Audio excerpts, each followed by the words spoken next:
Hey, welcome to Plant Yourself. I'm your host, Howard Jacobson. Two quick announcements before we get to today's show. If you're interested in becoming a health coach, I'm offering another run due to popular demand for people who can't make 8 p.m. on Wednesday nights, Eastern Time. So we're doing another run of the program, which will meet, the practicums will meet at 10 a.m. on Wednesdays, Eastern Time, U.S., which means if you're in Europe or Africa, that might be good for you. Also, if you're in the U.S. and evenings aren't good and you have free time in the mornings, either 7 a.m. Pacific time or 10 to 11:30 Eastern, then you can participate. If you want to find out more about becoming a wicked effective health coach, you can go to wellstartcoach.com. Second thing is, if you're not aware of it, Josh LaJaunie and I have a book that is free on Amazon Kindle. It's called Sick to Fit. And if you just go to Amazon and search for Sick to Fit, you'll be able to download it for free and read it on any Kindle-enabled device, even a phone, smartphone, tablet, computer, whatever. All right, let's get to today's episode. This is the Plant Yourself podcast. I'm Howard Jacobson of plantyourself.com, wellstarthealth.com, and with Josh LaJaunie, the co-author of Sick to Fit. This podcast is part of my mission to help you live a passionate and persuasive life. Today's guest is Michigan.Trapp, DNP, that's a doctor of nursing practice to you and me. She is the Director of Diabetes Education and Care with the Physicians Committee for Responsible Medicine, PCRM, as well as a nurse practitioner with Premier Internists in Southfield, Michigan. And Michigan.Trapp is a passionate advocate for the role of nurses in educating and empowering patients in self-administering lifestyle medicine to combat chronic disease, particularly diabetes. She points out that the founder of modern science-based nursing, Florence Nightingale, included 2 chapters on nutrition in her book, Notes on Nursing, and that nurses are the largest workforce in healthcare. Plus, they're experts in patient education, which means they're really the ideal profession, not doctors, not dietitians, but nurses, to carry the message of plant-based healing of disease into medical practices and hospitals. So in our conversation, we talk about how nurses can begin to make a difference on a much bigger scale. We also talk about her work with the Dene Nation, the Navajo Nation, helping them reclaim their dietary heritage, which is much more about growing plants than eating lots of meat and fry bread. Before we jump into the conversation, a couple of announcements. First of all, the book Sick to Fit by Josh LaJaunie and myself is available for free on the Amazon Kindle store. It's also available for free at Barnes & Noble, Smashwords.com, Kobo.com. And if you don't have any sort of e-reader, you can download a PDF for absolutely free at sick2.fit. Did you know that .fit is a domain name like .com and .org and .biz? I didn't until I looked it up, but it is. And sick2.fit is where you can give us your email address and we'll send you that PDF. Also, you can go there after you've downloaded the Kindle book and you can get a whole bunch of bonuses that we couldn't fit into a book, like audios and videos and color photos and stuff like that. Plus, we have a private Facebook group for community and support for people who want to go from sick to fit. Now, obviously, our strategy of making it free is designed to get it into as many hands as possible. So we would love your help in letting people know. There will be, hopefully, crossing my fingers, in 3 days, the opportunity to purchase a paperback, which you can actually give as a physical gift. But for now, I would love it if you would go download the book, share it with friends, and leave us an Amazon review. Apparently, reviews are huge in determining where a book goes on the Amazon listings. And so the more good reviews we get, the higher it goes and the more people can discover it for themselves. Thanks in advance. Second announcement is WellStart Health is starting a new cohort on January 7th of 12 weeks of a virtual health retreat, or the on-ramp to health, as I like to think of it, led by me, led by Josh LaJaunie, and our other coaches. So you can go to wellstarthealth.com/program to find out more and to apply. All right, let's podcast. So without further ado, Michigan.Trapp, DNP, Doctor of Nursing Practice, welcome to the Plant Yourself podcast. Thank you so much, Howard. I am honored to be talking to you. Well, let's get all the good stuff out there. Let's start by you just introducing yourself, telling folks who you are and what you're up to. Sure. So I am a nurse practitioner in adult primary care. I'm a certified diabetes educator. I have been in the world of nursing now for 25 years, I think. And when I decided to go to nursing school, I had no idea how many fun things I'd get to do with that degree. So I wear a couple of different hats professionally.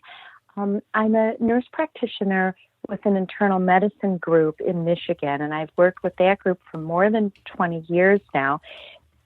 About 12 years ago, I cut my time with them down to just 1 day a week, and I took a position with the Physicians Committee for Responsible Medicine. And I'm the Director of Diabetes Education and Care with the Physicians Committee. Great. So when you went into nursing 25 years ago, were you plant-based or convinced about the impact of diet on disease, or where did you get educated or ambushed about that? Well, it really wasn't part of my nursing program. We did get a semester at the University of Michigan. We got a semester in nutrition, and I will say it was a really interesting class. And in fact, that's the first time I had ever tried tofu. I remember Dr. Ninfa Springer was the professor, and I remember her bringing, an eggless egg salad to class one day. But I have to say, that class was at 8 o'clock in the morning, and I lived on the other side of campus, and Michigan in the winter is cold, and I can't remember it being my favorite class just because of the time of the day and having to get there and everything, but I'd always had an interest. And in fact, when I was at U of M, I lived in a co-op my second year of school, and they cooked vegetarian meals. And I remember being partnered with somebody who had a lot more experience cooking for groups than I did, and I learned to make some vegetarian dishes while living in that co-op. And I always just sort of gravitated, I think, towards that idea of doing things a little differently, maybe kind of counterculture. That had an appeal for me, but it certainly wasn't about health at that time. It wasn't something I really understood as being necessary or important for health. And I don't remember it being taught in relation to all the chronic diseases that I learned about as being important, which isn't to say, nurses definitely do get education in nutrition, and it has, I understood that nutrition had an important role. I just didn't get plant-based nutrition until much later. Well, that sounds very different from what I've heard from doctors about their own education, where nutrition didn't seem to be relevant at all to promoting or restoring health. I will say that there is a great history with nurses and nutrition. In fact, I studied it as part of my doctorate. I was really interested in this. So Florence Nightingale, the mother of modern nursing, was actually a really remarkable individual. She was the first to really apply the scientific method to caregiving. She kept statistics on soldiers in the battlefields and took a good look at what helped people to heal. And she wrote a really important book called Notes on Nursing. And I think undergraduates are still required to read it. 14 chapters long, and 2 of those chapters are on nutrition. So very different nutrition recommendations maybe than what we would suggest today. I do remember she talked about bone broth. She was also all about getting food to people. Back in the 1800s, I guess was her time.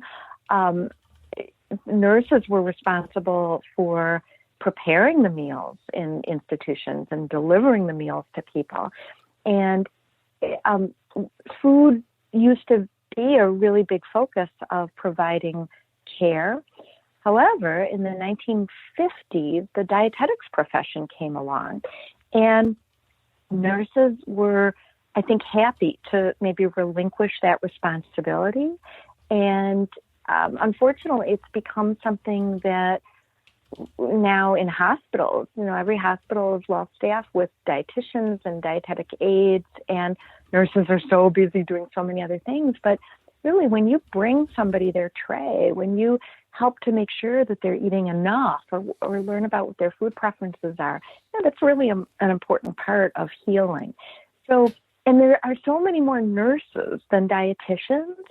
So I really feel that talking about nutrition, being knowledgeable about nutrition, counseling on nutrition, that's a really important part of our role as nurses.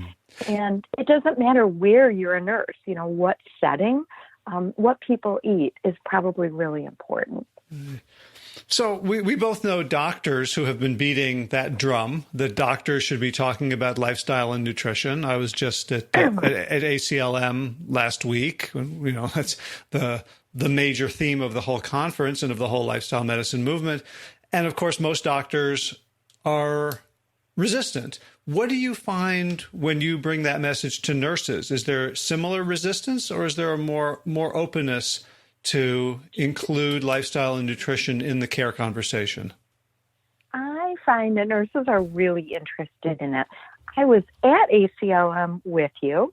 I was at a lunchtime meeting on Friday where I was told there were 150 nurses and nurse practitioners at the conference, and there had to be at least 100 of them at that meeting. And, we're really interested. And the same is true with the Physicians Committee Conference. We get a good turnout among nurses. I have been invited to teach at local universities. I teach at the University of Michigan. I teach at Eastern Michigan University. I've taught at Wayne, and I'm invited to speak about diabetes, but I'm pleased to say that at these schools, I've always been able to lobby for extra time so that I can talk about nutrition for diabetes in particular.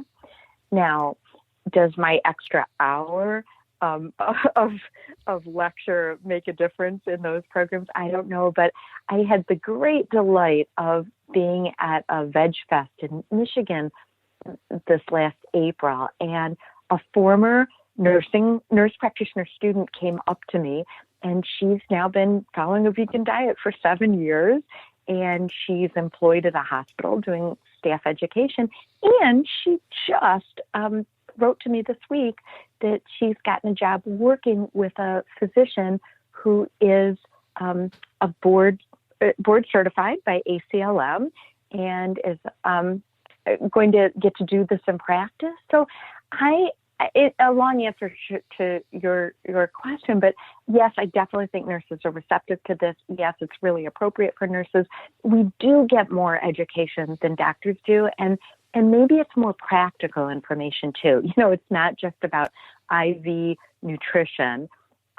It's more about how do you do a nutrition assessment? How do we know that the people are eating adequately? What kind of barriers do they have to good eating? And we're experts in patient education.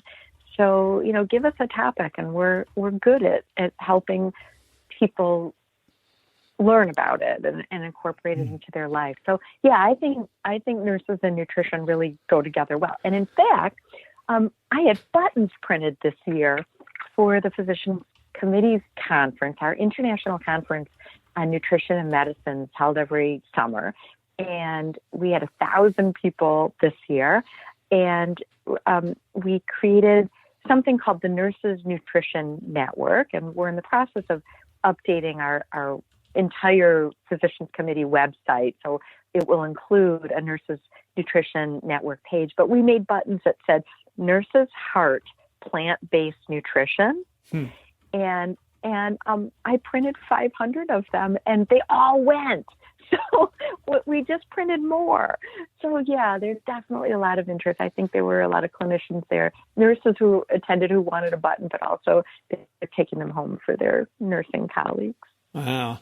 So is this like a secret way in to change the healthcare system? Because I've been focused largely on medical education, on the doctors, and it feels like mostly beating our head against the wall. I know that there have been sort of historic tensions between doctors and nurses. I'm thinking about the whole checklist thing about getting doctors to wash their hands, and so various and this is all from the outside, so I don't know how much of this is like this is where the good story is, or this is the reality day to day of the power dynamics between doctors and nurses. But do you think that nurses could be the secret ingredient to get nutrition and plant-based nutrition more specifically front and center in patient care? Absolutely. You have stumbled upon the secret. So nurses are the largest workforce in healthcare, and they absolutely could be the profession that makes a difference. In fact, I kind of resent a little bit that doctors are taking this over. And that's not to say that they shouldn't, but they also don't. In general practice, they don't have time to do this kind of counseling. Now that lifestyle medicine is becoming a specialty, there is recognition of the importance of nutrition in healthcare, and for those who are certified, they will make nutrition an important part of their practice. But in terms of the larger medical profession, I'd love to see all doctors get more education about the importance of this. But then the movement within healthcare is really around teams and interdisciplinary functioning, and that patients with chronic diseases like diabetes really benefit from a team approach. They should have a physician, they should have a nurse practitioner, they should have a dietitian, they may need a psychologist, an exercise physiologist. I mean, there's all these really important people who are parts of the team, and we should all be talking about nutrition. But I definitely think that there are two ways that nurses can make a big difference. The first is to do this themselves. And before you can start talking to patients about it, it's really helpful if you yourself are an expert in eating plant-based. And unfortunately, nurses, like the general population, are sometimes not very healthy.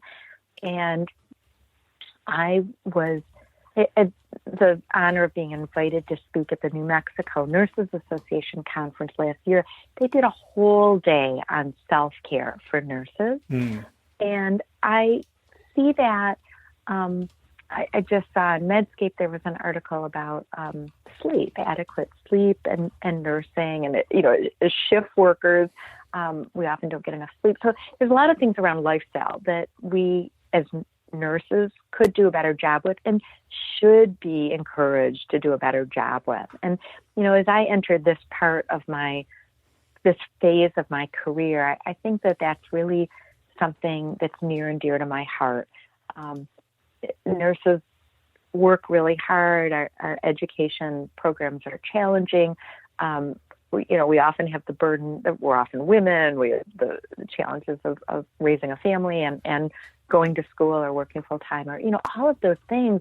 So self-care is so important. So I think that's one really important way that we can make a difference. And then the second thing is educating ourselves on how to best educate our patients about plant-based nutrition. And until really recently, we are all self-educated in this, right? Mm-hmm. There aren't programs, there weren't programs devoted to plant-based nutrition. So we all kind of had to figure this out. And you were part of that, co-authoring books with Colin Campbell and Garth Davis, and, having those resources out there are great. And the more that nurses can work to educate themselves and now take advantage of the programs that exist, the eCornell program, the American College of Lifestyle Medicine has a great education program. And if I can just say, because I just found this out today, I passed the board. Oh, congratulations. I'm a diplomat. Thank you very much. So that this opportunity is now available to nurses and nurse practitioners and other healthcare professionals. That is a great educational program. I thought, I work for the Physicians Committee. I've been doing this work for a number of years. Kind of had this, I know a lot. I maybe don't know everything, but I know a lot. But I found the textbooks that ACLM produced to be really educational. I learned a lot, and I loved it, and I loved the opportunity to fine tune what I know and to also get into other aspects of lifestyle. So that's a great route for any nurse or nurse practitioner who wants to really expand upon their expertise around plant-based nutrition and then help their patients.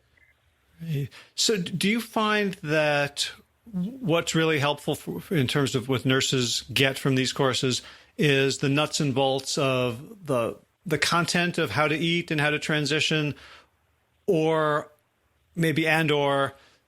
how to help people change behaviors and lifestyles? In other words, is it the content knowledge or more of coaching abilities? Or do you think that coaching is another part of the interdisciplinary team that should be separate from the nurses? Yeah, no. I think that it's both of those. Those are both really important things, and I think that nurses already have coaching as within their skill set. I know that was part of my undergraduate education at the University of Michigan. I know it's taught on the graduate level as well at U of M. I can't speak to other schools and what they're currently doing, but I think there's a big emphasis on patient education and helping people, meeting people where they're at and helping them to figure out what's possible for them and what they can do to make and sustain change, definitely within nursing skill set. And let's own that. I really want to encourage nurses to do this. A couple of years ago, this buzzword appeared, patient-centered care, and where it first came across my desk was in the American Diabetes Association guidelines for the management of, treatment and management of, or care of people who have diabetes. And patient-centered care was right there in the title. And I had to, it just makes me laugh a little bit. Like, what the heck are we doing if care isn't patient-centered? And maybe that's new to the medical profession. But I don't mean to be making disparaging remarks about physicians at all. I will make disparaging remarks about professional organizations because I have some issues around how these standards of care are written and where the authors they take a lot of money from industry, and they're influenced by industry in many ways. And these organizations, you can't go to a conference without being overwhelmed by pharmaceutical company information giveaways, continuing ed sponsored by CMA. But anyway, that's a whole other thing. So anyway, there's the word patient-centered care. And, that is central to nursing. Right? We always put the person in the center of care. It was never about anything else, about, getting the patient to comply or be adherent to what we thought was best. It was always about, the patient is the most important thing. And it's not just about disease treatment. It's about quality of life. And that's why I just think nutrition is such a central piece of this. We're constantly eating, right? And it's central to all of these chronic diseases now. So it just makes sense that it should be part of nursing. So how did you get introduced to plant-based nutrition? It wasn't part of my undergraduate education. I was working as a nurse practitioner in an internal medicine practice. I first started there as a diabetes educator, and then I said to the docs, I'd like to go back to school. I have a master's in community health, but I'd really like to get the additional coursework to be an adult primary care nurse practitioner. And at the time, they didn't have any NPs working for them, but they always liked to have the latest of everything. So they encouraged me to do that and told me they'd have a position for me when I was done. So that's what happened. I finished school, and I shifted from doing diabetes education in the office to doing adult primary care. And I did that for a year. And at the end of the year, I went to the docs and I said, I love working for you, but I am not a generalist. I'm a specialist. And I really just want to see people with diabetes. And they said, good, because we are really tired of telling you which antibiotic for this acute disease or which, whatever. It just, I didn't want to know everything about everything. I just wanted to keep my specialty in diabetes. And we had a dietitian in our office, and she actually followed a vegan diet. And to be honest, I thought she was kind of crazy. I just couldn't imagine doing it myself, so I couldn't imagine doing it for my patients. And I'd learned all of this stuff about carbohydrate counting and portion control. And, that's what you learn about diabetes care. And as a diabetes educator, though, those were the rules, right? And in my practice, I treated diabetes really aggressively, with the support of these doctors. We use multiple injections of insulin. We did insulin pumps, which at the time in primary care, usually you had to go to an endocrinologist, but the docs I worked with were supportive of me doing that, and we got good numbers. I was able to collect data on, 750 patients, and we had an average A1C of 6.4%, which is really good. However, I found that my patients, although they were pleased with their good numbers, they didn't appreciate having to take all of these medications. And they had side effects from the medications. They experienced low blood sugar. They experienced weight gain. They had the expense of medications. And it was around the time that the big three automakers in Michigan were having financial difficulties, and they started cutting benefits to workers. And all of a sudden, my patients didn't have good healthcare insurance anymore, and they couldn't afford their medications. And they were looking for alternatives, and they were looking to me, what could I offer them beyond medications? And I had a real serendipitous experience. I went to a conference on, it was called Nurse Practitioners, Profit and Profitability. This will tell you where my head was at the time. How can I be more of an asset to my practice financially? Mm-hmm. So I go to Chicago, were you being, told that was important to you by administrators? Sure. So it wasn't just like a thought that popped into your head. This is what being a conscientious employee of a healthcare organization means, is to be always thinking about the bottom line, right? It does. It absolutely does. And I will say, my physician colleagues that I work for have always been great about giving me time with patients. in my practice, I've never been required to see patients in 10 or 15-minute increments. There's a recognition that diabetes takes more time. But I wanted to figure out, how can I make this sustainable for the practice? So I was really curious as to what other nurse practitioners were doing. So at the time, I had been following a plant-based diet myself for about 6 months.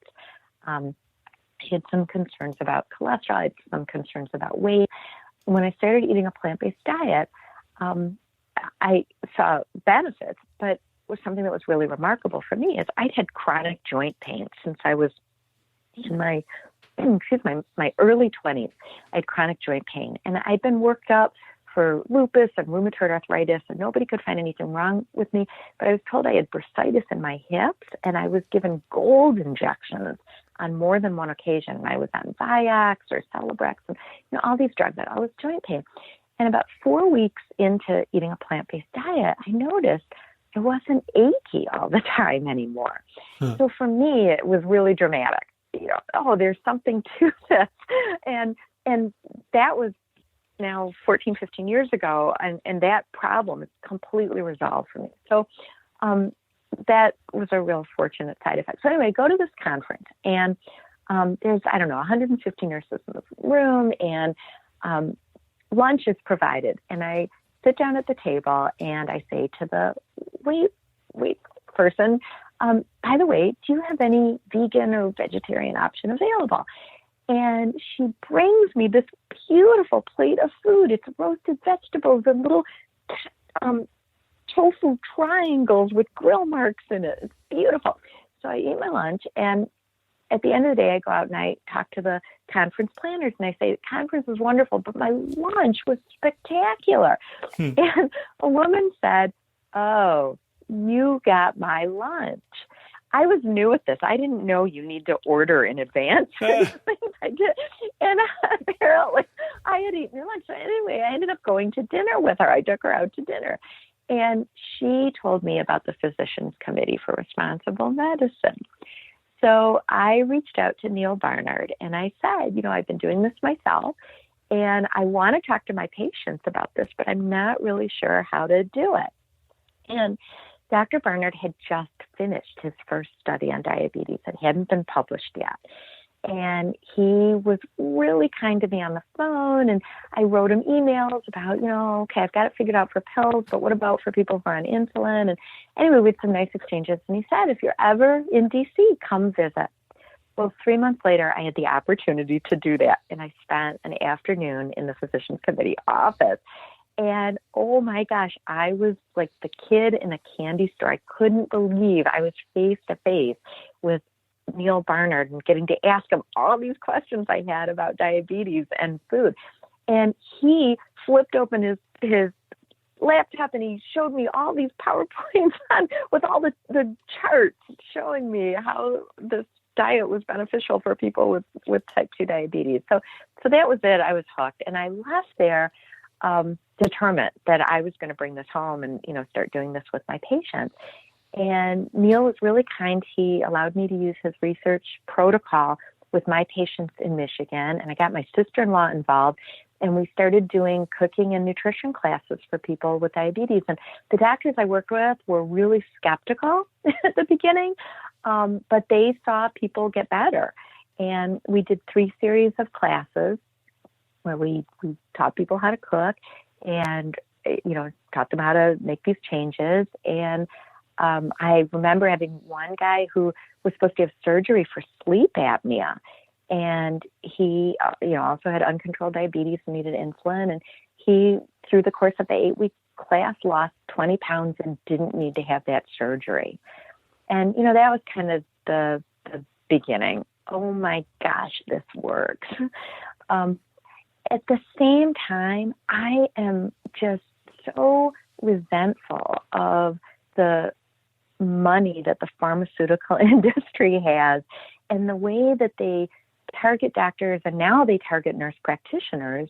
And I will tell you that before my eyes were open to all of this, that I was on the receiving end. I was wined and dined by the pharmaceutical companies, and I was sent to nice conferences, and I was a thought leader, and I was paid to speak to my peers about the latest medication for diabetes. And it was not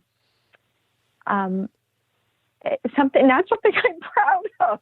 Well, so I'm really curious about that, because one of the things that you see is Al Gore's famous borrowing of, I think, Upton Sinclair's statement about an inconvenient truth, right? That if you're getting paid by something, it's very hard to see the negatives. And I've certainly experienced that many times in my own life, where all of a sudden the thing that was now allied with me in some sort of way that was benefiting me, I was going to give it the benefit of the doubt every chance I got.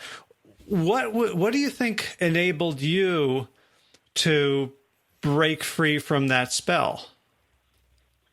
Yeah, so a couple things. First was a recognition that from my patients, not only were they having problems with all these medications, the cost, the side effects, whatever, but it wasn't a cure. I had patients who had good numbers who still developed kidney failure and needed dialysis. I had patients who still had heart attacks. I had a patient go blind. So I saw that there's something wrong here. We're being taught that the goal is tight control. The goal is get these numbers down. Have people jump through all these hoops, check their blood sugar, take their shots, carry treatment for low blood sugar, take a bag full of medications every day. That's the yellow brick road, right? and it wasn't working. So that was the first part of it for me. And then the other side of it was, oh my gosh, lifestyle works. And there's no side effects. And it doesn't cost a lot of money to do this. And I can't tell by looking at my patients who will and will not be interested in this. I had patients from really all levels of education, all walks of life. I learned that I needed to offer this to everybody, to not have any judgment about who will and who will not do it and be successful with it, because people were always surprising me. Mm-hmm. So, and then finding colleagues, that was the other thing that was really important was, stumbling upon the physicians committee was life-changing for me. And once I knew that there were other people doing this, that gave me encouragement to do it. And I feel really grateful that that's the path I'm on, because I have nurse practitioner colleagues who I see who have maybe gone, can I say, they've gone to the dark side. That there are still lots of opportunities for nurses to be thought leaders, nurse practitioners to be thought leaders, and to benefit from, association with pharmaceutical companies. I can't do it. There's too many risks with drugs, and they don't do what, I've been taught they do in diabetes. And I'm imagining that it may be even more insidious for nurses, because a doctor, even if they're last in their class in medical school, they walk out with the white coat and the stethoscope, and they are a thought leader to people, right? They have that. They have. Whereas nurses, I think, are much less honored. And so if somebody comes along and tells you, okay, you're a thought leader, we're going to pay you for this, we're going to get you speaking opportunities. For a nurse, it seems like that's even more tempting than for a doctor who already has that kind of respect baked into their degree. Well, yes, doctors are certainly they do graduate with those signs of that allow them to get respect. I think that nurses are respected professionals. We always are rated the highest on Gallup polls as the most trustworthy profession. So I'm really pleased about that. And I have to tell you that I have great respect for my nurse practitioner and nursing colleagues. You know, we publish a lot. We work really hard. We work to educate ourselves. I think we really believe in lifelong education.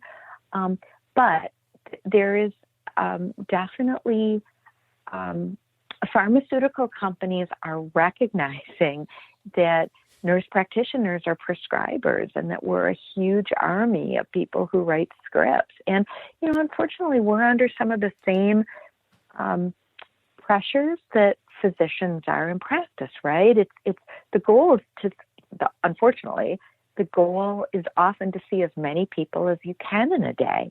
And counseling around nutrition is time consuming. And some people find it very frustrating and hard to do. So if you have a sample closet full of medications and you have limited time with somebody and their numbers are high and you know that they take this drug or this combination of drugs, their numbers are going to get better, really easy to do that. In terms of those medication samples, I always thought that it was charity. So you also have to know that these drug reps come in and they are your friends. They come into your office, they bring snacks for the staff, they bring pens and, you know, whatever else. Until recently, they used to provide lunch to the entire staff. Now there's rules and they're not allowed to do that anymore. But they were really sneaky. I can now recognize this. You know, they weren't interested in me. They were interested in a relationship with me so that I would promote their products. And they would arm me with all of these samples with drugs. Well, what I've come to find out, there's a great nurse practitioner colleague, Alyssa Ladd, who wrote a wonderful article titled something like "No Such Thing as a Free Lunch." And it was about, you know, drug companies bringing in lunches to offices. And I come to find out through her work that a huge part, that the budget for these samples does not come out of the pharmaceutical industry's like charity arm or community, you know, whatever. It's marketing. It's marketing. And they're not passing out the samples of generic drugs, right? They are, which are equivalent to the brand name drugs. They are providing us with samples of these new drugs that they want to get their money's worth out of when they're new to market before some problem is found. Right, and not only that, I don't know if you've noticed this, but in my experience, they're also incredibly attractive human beings. They are, and there's another organization that I want to mention. I learned about them a couple of years ago. They're called Farmed Out. PHARMED, Farmed Out. And this was an organization started by Adrienne Fu Berman. And Dr. Fu Berman was she was part of a lawsuit against a pharmaceutical company that was marketing drug for an off-label benefit. And somehow through her and through George Washington University, they took this company to court and they won. They got this huge settlement. And with the money, she created this organization. And what Farmed Out does is they teach clinicians, primarily doctors, but other clinicians, about drug marketing. And we're hopeful that we can have a generation of clinicians understand that, no, they're not your friends. You can go to Farmed Out's website and you can print out an 8x12 sheet to hang on your office door that says, no drug reps. Wow. This office will not provide samples, which is really, that's how it should be. The samples do not do any good for anybody. They just get people hooked on these expensive drugs that are often not as safe as some of the older things that are available. So the free drugs, the free samples that you get, do doctors have to declare that for like the ProPublica, dollars for docs. So if you're doing a database search. Oh, no, you don't have to declare it. It's known. The pharmaceutical companies keep track of.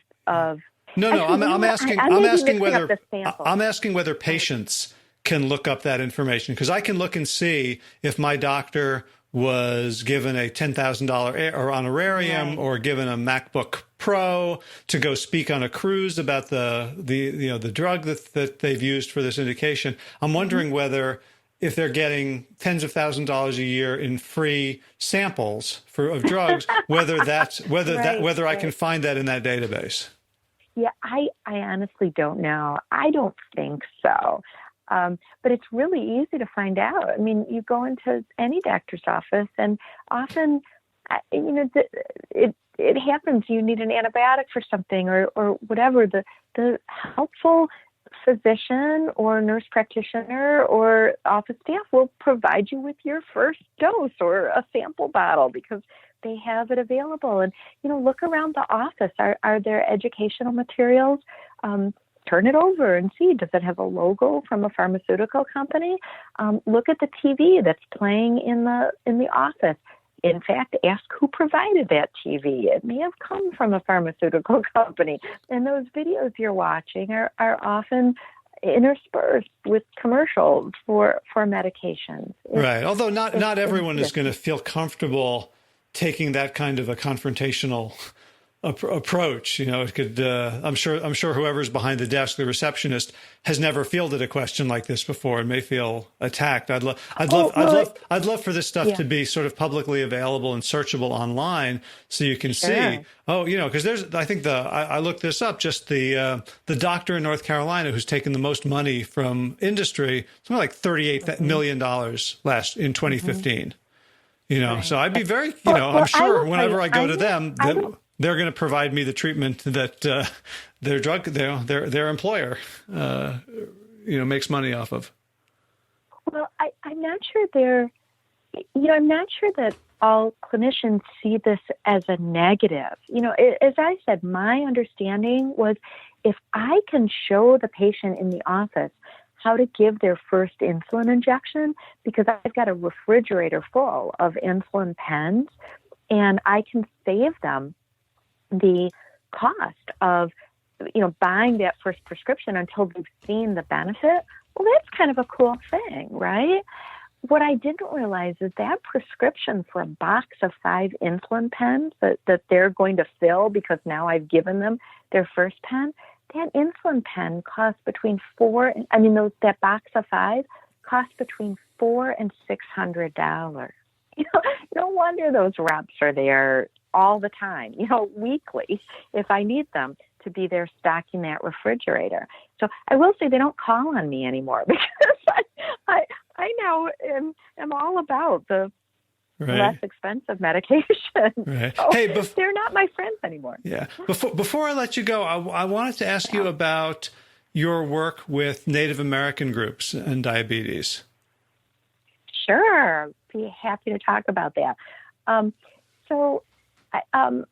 Let's see. In 2006, Dr. Barnard published his first study, a big study on diabetes, showing that a plant-based diet was as beneficial as many first-line drug treatments for lowering A1C and improving cholesterol and weight loss, all this good stuff, right? And he was all over the place talking about it. And he happened to be on a radio show in the Southwest, and he was talking about what the diet was that people in the study were eating. And a woman called in and said, it sounds like what you're describing is a diet that was the diet enjoyed by Native Americans. It's called the Three Sisters, and that is corn, beans, and squash. And those are foods that were grown together and eaten together because they benefit each other in the soil. The squash spreads out and prevents weeds from growing, and the corn stalk grows up, and the beans can wrap around that. And anyway, and they're delicious together, right? So it got Neil thinking about talking to Native Americans, and he contacted the Department of Health with the Navajo Nation, and they have an office called Special Diabetes Program. And he was invited to come out and talk about his research and learn about the traditional diet. And I remember being at a physicians committee nutrition meeting and him saying, who wants to be part of this work with me with Native Americans? And since I have diabetes in my job title, I thought, well, I should really raise my hand. But I had no experience prior to that, and I didn't really know much about, I knew Native Americans had high rates of diabetes, but that was about the extent of my knowledge. So I had this great privilege of traveling with him to New Mexico and Arizona, and we did a couple of education programs, and he spent time with Special Diabetes, and there was an exchange of information. And then following that, we set up these programs in 3 different cities for Native American clinicians and people who care for Native Americans. And we just hung up signs and waited to see who would come. And there was lots of interest. And we did one program with the Navajo, and had there was interest, and they invited us back to teach an 8-week course on plant-based nutrition. And I'll never forget the experience of sitting in a room with, I think there were eight Navajo people who worked for the Navajo Department of Health and me. And we were talking about, what are we going to call this? And they said, you can't call it a vegan diet, because, that's a yuppie word out here. Nobody will do that. And I said, well, what about plant-based? And they said, we don't have a word in the Navajo language for plant-based. It would be the weeds diet. And we didn't want to call it the weeds diet. So we kind of went around it. Ancestral, no, because they did eat meat. Is it a traditional diet? No, that really wasn't. So we landed on food for life. And we worked with the Navajo Nation Human Research Review Board, and we got permission to come onto the Navajo Nation, which you should know is, first of all, Navajo is either the largest or the second largest tribe, depending on whose numbers you look at. 350,000 people now in the Navajo Nation. They are very hard hit. By 350,000, you mean on the reservation or identify with that tribe? That is mostly on the reservation, which covers 2.5 states, but I believe also includes people living in border towns around the Navajo Nation. Gotcha, but not say someone who was Navajo ancestry who's living in Vermont or. Something, Howard, I'm not sure. Okay. I've heard that number 350,000. And when we go out there, like the largest town is Window Rock. It's the Washington, D.C. of the Navajo Nation. And there are 4,000 people who live in Window Rock. So they're spread out across. Okay. So basically, you had a population of somewhere in the hundreds of thousands to work with. Okay, gotcha. Yeah, which seems much more manageable than trying to cure the whole country, right? Let's just focus on this one tribe. So, and estimates are something like 16%, maybe even up to 20, 25, 30% of Navajo have type 2 diabetes. It's hard to get a good handle on the numbers. But everybody's got it. I mean, you can ask anybody out there, either they have it or they're at risk for it or their family has it. And Native American teens are the fastest growing demographic group of diabetes. And you might wonder why that is, because, you'd think, well, they have a tradition of living off the land, but that has really changed. And over the last 150 years, when the U.S. government moved them off their land and dammed up the waters, and there have been all kinds of hardships that they've endured. And the government, in their infinite wisdom, started providing Native Americans with commodity packages of food. And these were not foods that were familiar at all. They were white flour and white sugar. At one point, it included lard. To this day, it includes a giant block of processed cheese, which the Navajo sometimes refer to as Navajo gold. And, I don't have to tell you about the problems of cheese. It also includes canned meats and just not healthy food. So unfortunately, they got hooked on these unhealthy foods, and they have this epidemic of diabetes and cancers and heart disease. There are dialysis units all over the Navajo Nation.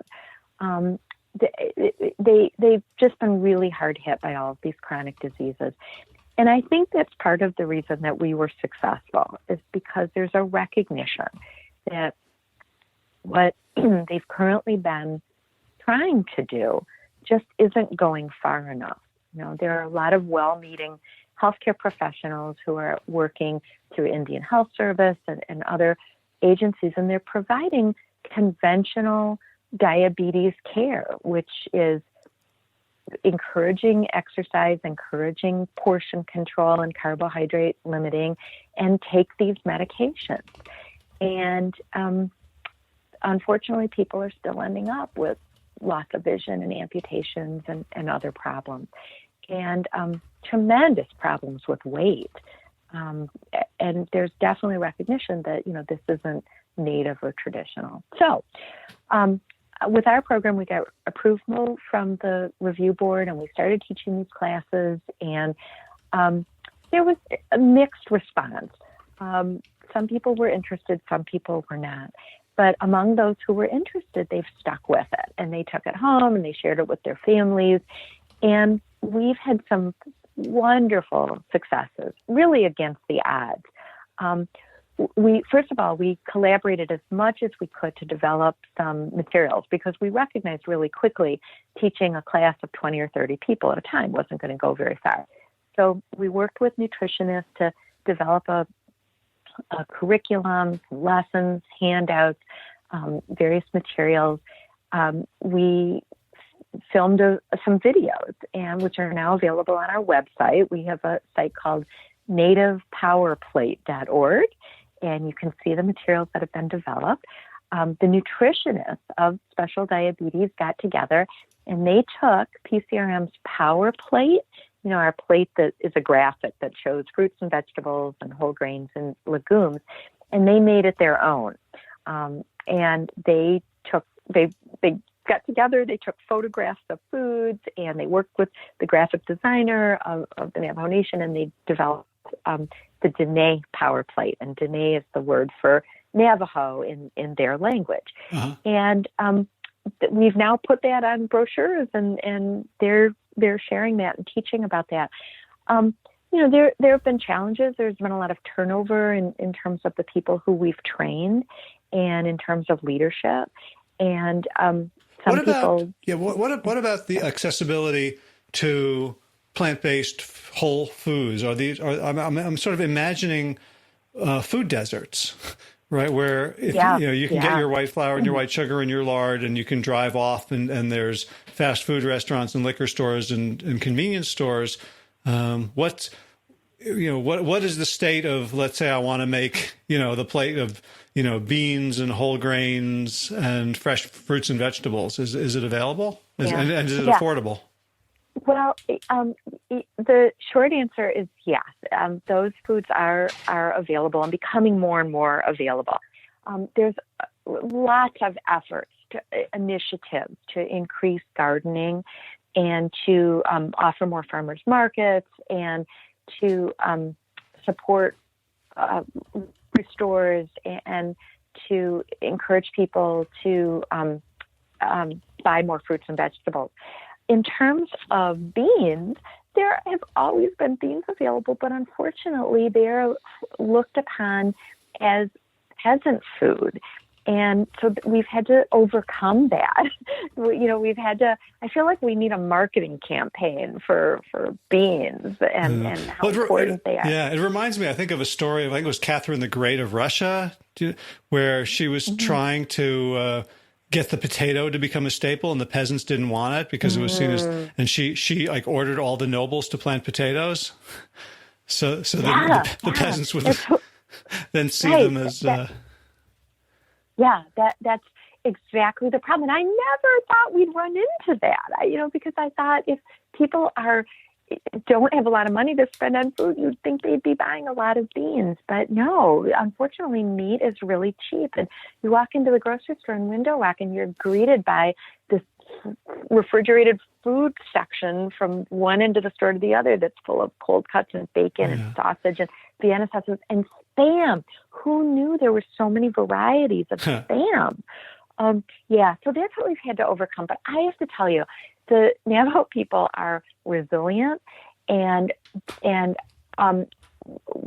they want to do better for themselves and their families, and they want to turn this epidemic around. And it's just so encouraging to see what people have been able to do. And if I can just leave you with one really happy story, and among many stories, one is that the vice president of the Navajo Nation stood up at a continuing ed program at the end of September. We had about 200 Navajo people or clinicians who care for Navajo people in the audience.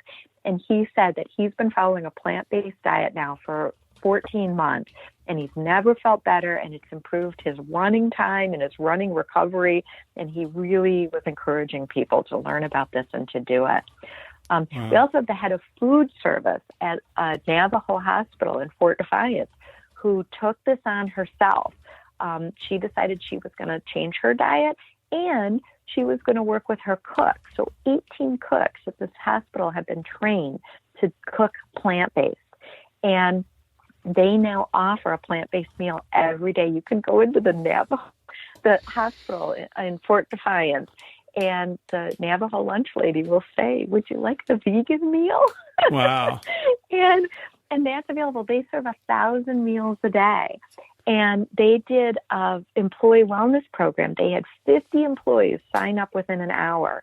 And for 4 weeks, they brought people together, did education programs, and had lots of successes come out of that. And they're going to repeat that program again.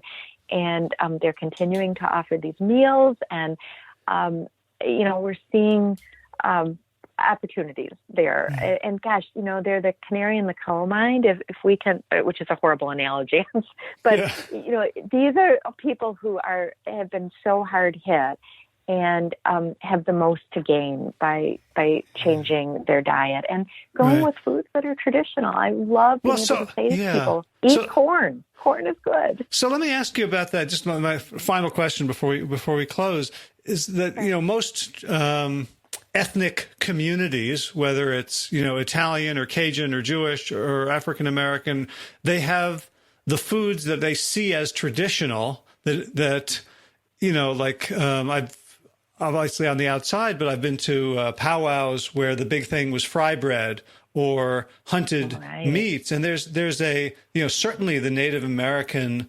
mythology, lionizes hunting and hunters.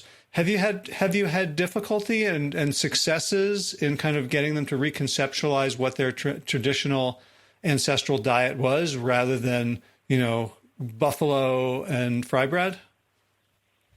Yeah, so I really have to take those separately. So in terms of meat, there was no doubt that hunting was traditional. I don't think buffalo for the Navajo, but certainly deer and elk and small game.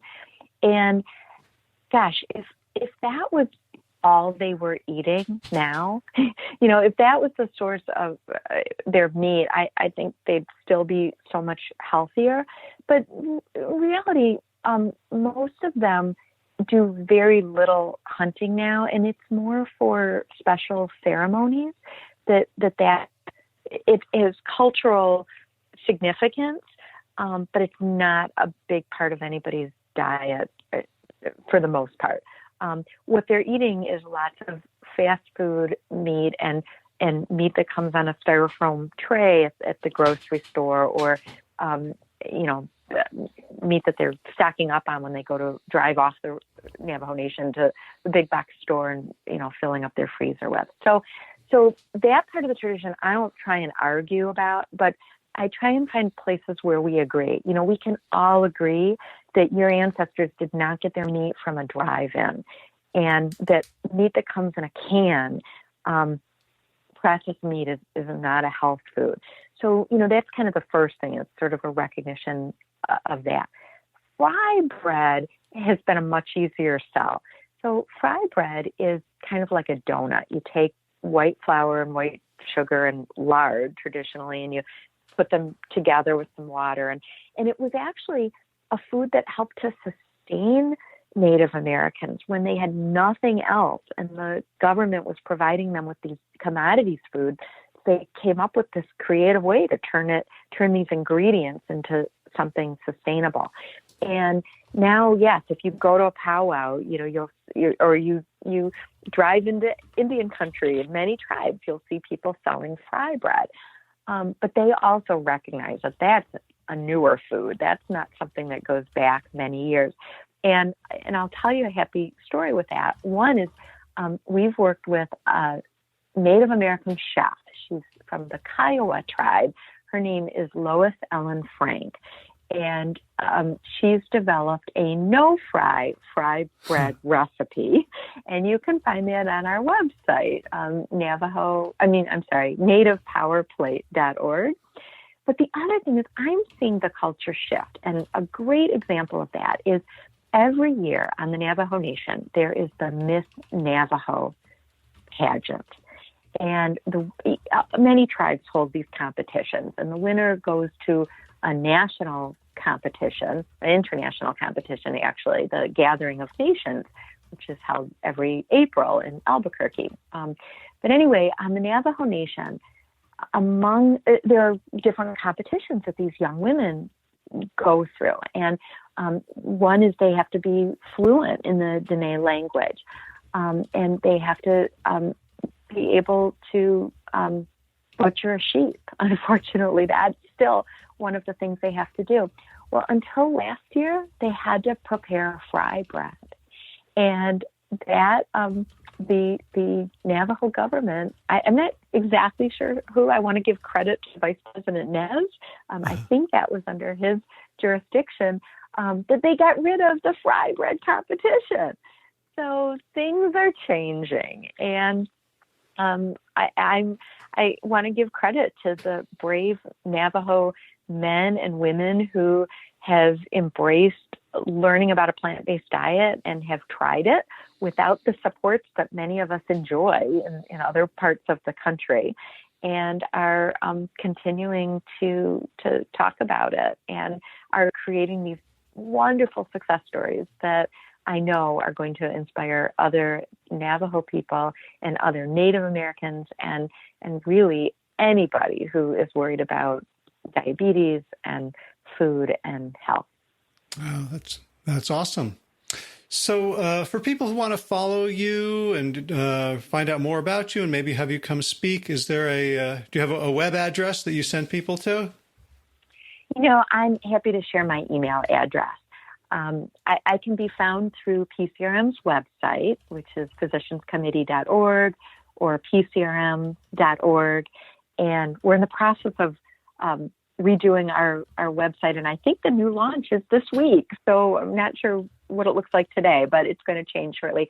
But my email address is really easy. It's C as in Carolyn, Trapp, like trapdoor with 2 P's, Trapp, at PCRM.org. And I'd be happy to talk to anybody who is interested in any of the topics we've talked about. I'd love to talk to groups of nurses, especially, and anywhere I can talk about diabetes and share these inspirational stories. I'm happy to do that. Awesome. Well, thank you for your generosity in making your email available. I know people will treat it with respect. And thank you so much for all the work you are doing and have done over these decades and for taking the time today. Thank you, Howard. Back at you. I appreciate all of the good that you are bringing into the world, and I enjoy listening to your podcast. And thanks so much for this opportunity. It's been fun to talk to you. Oh, thanks. Well, I just want to say hi to future Carolyn, who's listening to this podcast, and thank her again for taking the time that time before. Thanks so much, Howard. All right. Take care. Bye-bye now. Bye-bye. All right. That was the 300th episode of the Plant Yourself podcast in the can. I love that 300 and 200 were with people who are not household names. For 100, I asked Rich Roll to honor his contribution in getting me podcasting in the first place. He was the one who really lit a fire, gave me tremendous generosity of resources and advice, and encouraged me to put this out into the world. For 200, I spoke with Ken Beckman. You can check that out at plantyourself.com/200 about actuarial issues in healthcare. And in the nearly 2 years since that interview aired, Ken has become very involved with the American College of Lifestyle Medicine and other organizations, Plantrition Project, in creating an economic rationale for lifestyle medicine, for plant-based nutrition. So he's really become a key player. And today, number 300, Michigan.Trapp, of course, doing incredible behind-the-scenes work, quietly empowering a huge profession to make a huge difference in the lives of millions of Americans and, of course, around the world. So it's a little early, probably, to plan number 400, but at one a week, that's less than 2 years away. So before 2021, we should get there if I can sustain the podcast. And one of the ways that you guys can really help me sustain the podcast is by becoming a patron, by pledging a monthly amount, whether it's $1 or $2 or $3 or $18 or $36 or $54, whatever you feel you can comfortably contribute and what you feel like this is worth to you and to the world. I believe I'm close to $700 a month in patronage, which is getting close to half of what it costs me to produce the podcast. So I'm still shouldering the lion's share, but people are really stepping up. And honestly, without that $700 a month, both in terms of actual numbers, in terms of what that buys for me, and in terms of the psychology of that kind of support, all the people, because it's a lot of people. When you listen to the list that I read at the end of the podcast, it's tiny donors. It's not people giving $200, $300 a month. And knowing that there's a crowd out there that values my work enough to pay for it when they can get it for free, when they don't have to, is a huge psychological boon for me. So if you would like to help, you can just go to plantyourself.com, scroll down on the right sidebar, you'll see a button that says Patreon, and you can click that and make an ongoing contribution, a pledge to be just taken out of your account every month. And when you do so, you also get access to about 3 dozen healthy habit huddles, plus other occasional goodies. Really, the point is not to give you lots of extra goodies. Kind of the point is to make everything free for everybody. So if that's something that you value, the fact that this podcast is freely available, the fact that the book that I wrote with Josh Lajani, Sick to Fit, is freely available. I don't want money, I don't want economics to become a burden to someone getting this information and incorporating it into their lives. So if it's not an obstacle for you, if you could afford to pay for this stuff, if I charged for it, then you can help make it free for others by becoming a patron of the show. Again, plantyourself.com, right sidebar, click the Patreon button, or you can just go straight to Patreon, that's patreon.com, and just search for Plant Yourself. Both ways work. Thank you so much. So you can check out the show notes for today's episode at plantyourself.com/300. If you're new to the show, you can catch up on 299 archived episodes over at plantyourself.com. If you're new or a longtime listener and you'd like to help the show reach more people, the easiest and best way to do that is to go to Apple Podcasts or iTunes, whatever you want to call it, and leave a review, leave some stars, and that will be awesome. I got a couple of reviews to read to you that have piled up over the last few weeks. Life Worth Living talks about Emily's story, which was Emily Scamla's story, which appeared a couple of weeks ago, and says, what a powerful podcast. Emily is an inspiration for all of us in pain. She has such a wonderful outlook on living her life. I will share this with everyone. Thank you so much, Life Worth Living. And Emily Scamla, Emmy Scam, wrote a nice review of the podcast, truly inspiring and informative. Thank you for sharing stories of people others can find a light in their journey. And thank you, Em, for that review and also for sharing your journey so generously with everyone. J.R. Butler, 73, writes, great show, terrible audio. I want to listen to your podcast, but the sound is awful. How can it be that bad? Well, I'm not sure. The only thing I can think of is that perhaps occasionally I scratch the microphone with my fingers while I'm trying to speak. No, honestly, I have no idea. If you're listening to this, JR Butler 73, let me know which episodes you are speaking of, and I will go listen and see if I can figure it out. And apologies for assaulting your ears inadvertently. Obviously, I'm trying to make this as high quality as possible. And STT Kilda writes, Howard is the best. I love this podcast. Howard keeps me on track in diet, exercise, and life. This is a must listen if you want a long and happy and healthy life. Thank you so much, Kilda. All right, in garden news, we are hoping that we still have kale underneath the 7 inches of snow that has buffeted our part of the world. It's the third storm of the century we've had in the past 3 months. So I need to look up century in the dictionary because it doesn't mean what I think it means, apparently. And today's run looked more like trying not to fall on my ass in the ice. So it was about 4.5 miles in 60 minutes, but there was a lot of crunching and climbing. So I'm hoping it was more or less functionally equivalent to a regular jog, hoping the ice will melt and I can go back to regular running. You know, now that I brag publicly and sick to fit about being a runner and being pretty decent at it, I have to maintain. I can't just rest on those laurels.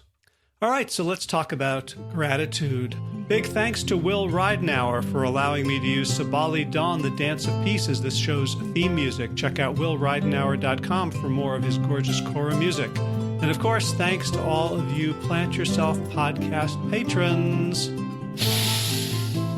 Kim Harrison, Lynn McClellan, Anthony Disson, Brittany Porter, Dominic Maurer, Barbara Whitney, Tammy Black, Amy Good, Amanda Hathaway, Mary Jean Wheeler, Ellen Kelly, Melissa Cobb, Rachel Burns, Christine Nielsen, Tina Sharp, Dean Ahern, Jen Volkanovsky, David Vizek, The Mysterious, Michelle X, Elspeth Feldman, Victoria Dolman, Nova, Leah Stoller, Alan Christensen, Colleen Peck, Michelle Andrew, Josina, Julian, Roland, Stu Dolnick, Sarah Durkis, Rumba Circus, Kelly Cameron, Wayne Pedersen, Leanne Peterson, Janet Selby, Claire Adams, Tom Franzik, Nanette Bedham, Gila Sert, David Donahue, Claire Cyber, Dorona Vizov, Gio and Carolyn Argentati, Jodie Friesner, Ruth Ann Funderburg, Misha Rosen, Michael Warbeck, The Equally Mysterious, Tracy Z, Alicia Lemus, Rebecca Hughes, Val Lindemann, Rancha Cinnamon, Nick Harper, Stephanie Holmes, Martha Bergner, Nicole Ramsey, Caesars, Namad Molly Ladine,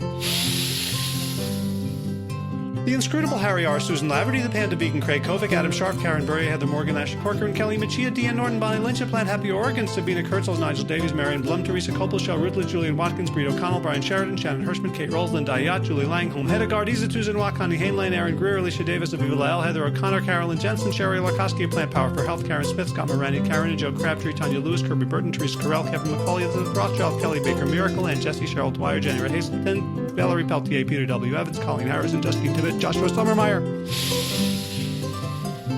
Dennis Bird, Darby Kelly, Lori Fanny, Linnea Lundquist, Valerie Hummel, Deb Casilla, Emily Iconelli, Levy Wallach, Rosamund McAtee, Dan Bacorny, Stephen Leenan, Patty DiMartino, Mike and Donna Kartz, Deanne Bishop, Bill Elf, Gunter Schmidt, Marjorie Lewis, Kelly Molden, Tricia Adams, and Ian Kramer for your generous support of the podcast. That's it for this week. As always, be well, my friends.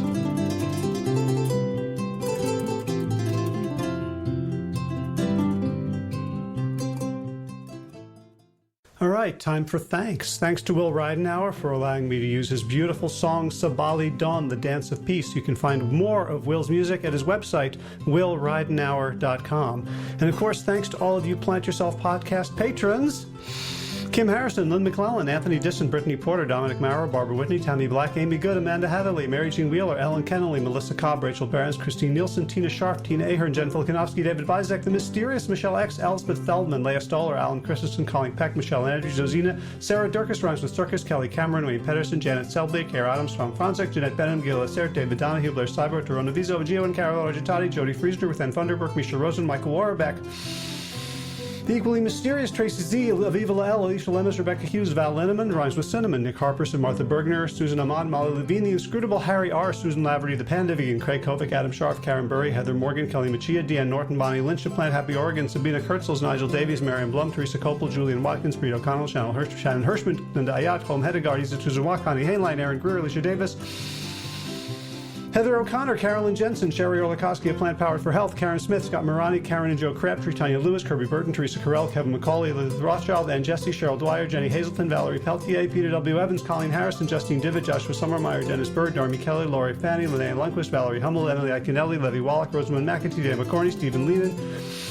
Patty DiMartino, Mike and Donna Kartz, Deanne Bishop, Bill Brielf, Gunter Schmidt, Marjorie Lewis, Kelly Molden, Tricia Adams, Ian Kramer, Nancy Sheldon, Lindsay Bayshore, Gunn-Marie Hagan, Tracy Gullich, Laura Heaton, Meg from Mama Says, Rochelle Kennedy, Diana Goldman, Stacey Stokes, Ben Savage, Michael Kay, Holly Butler, Diana, David Hughes, Connie Rogers, Claire England, Sally Robertson, Param Ganchi, Amy Daly, Brian Tourville, Mark Jeffrey Johnson, Josie Dempsey, Karen Schmidt, Pamela Hayden, Emily Perryman, Olga Sidorowska, Allison Corbett, Richard Stone, Lauren Vaught, Abedible Musings, Aaron Hasty, Sean Owen, Sagar Nayak, Erica Piedra, and Danielle Roberts for your generous support of the podcast. That's it for today. As always, be well, my friends.